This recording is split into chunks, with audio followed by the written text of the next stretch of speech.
What makes a successful anime season? You could say having one good show that will go beyond this season and end up being timeless. But I say having 4 to 5 shows that keep you excited from week to week, because that's what the rush of seasonal anime watching is all about. And with that, here are 5 anime that you'll want to pay attention to this season.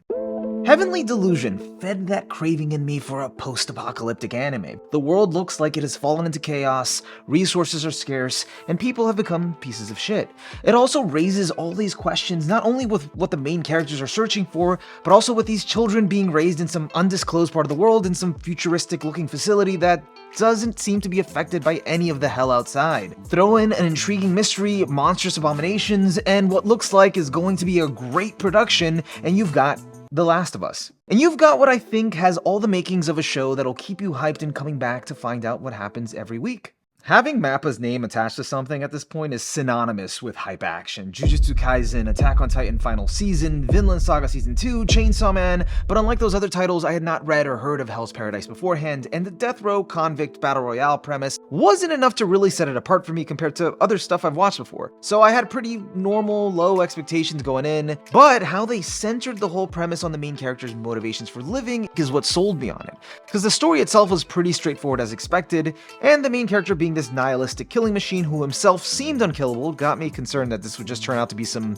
edgy gore fest, which can be cool, but first I needed it to give me a reason to care. And they managed to do this by humanizing the main character through his previous relationship with his wife, which ended up being very endearing, and gives me a reason to want to see the edgy gore fest. So I'm down now, let's fucking go.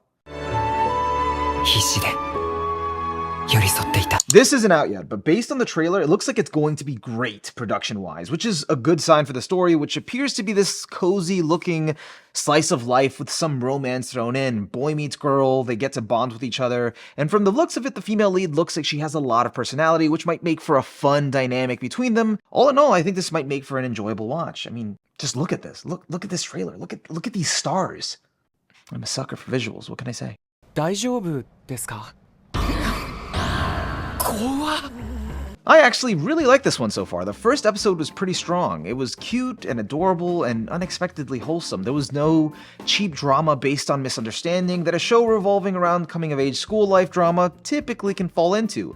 It's a small-town girl that goes into the big city, Tokyo, but she's a big hopeless dork, and she hits it off with this dude who looks like a model, or her design makes her look like she stepped out of Mob Psycho 100. I love that show, that's not hate. But he genuinely gravitates to her straightforward personality, and that was actually a refreshing change of pace for this type of show, because it doesn't try to make you feel bad for her, and she doesn't feel bad about it herself. I don't even think she realizes it, and it just doesn't feel very unrealistic either. So it was like a good balance of just good vibes. And spoiler, I did look into the manga, and it does hold up with capturing this vibe and not getting too drama heavy, at least from what I read.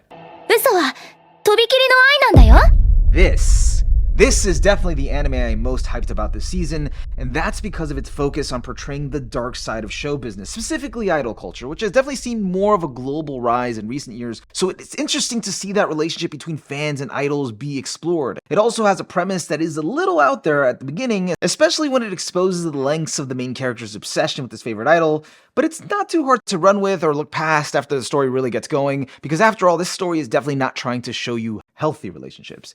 And it all fits into the overall theme, which has to do with the lies that go into creating these sorts of fantasies and ideals. And that's it for new stuff. I didn't want to get too much into this because there are actually a lot of sequels this season, and I wanted to keep it to new properties, but I am very excited for the return of Witch of Mercury Season 2, a story that masterfully lulls you into a false sense of security to then hit you in the hardest way possible to show you that it is truly Gundam at its core. At first, it feels a little closer to a lighthearted battle shonen where dueling is at the center of everything, but it is a war drama through and through where children are being exploited for the sake of advancing the adult's ambitions. If you already enjoy Gundam shows or war dramas like 86, then this will definitely be up your alley. If you haven't caught up already, I highly recommend that you do. You still got a few days, go for it. And that's about it. That's about it for this season and this video. Ciao.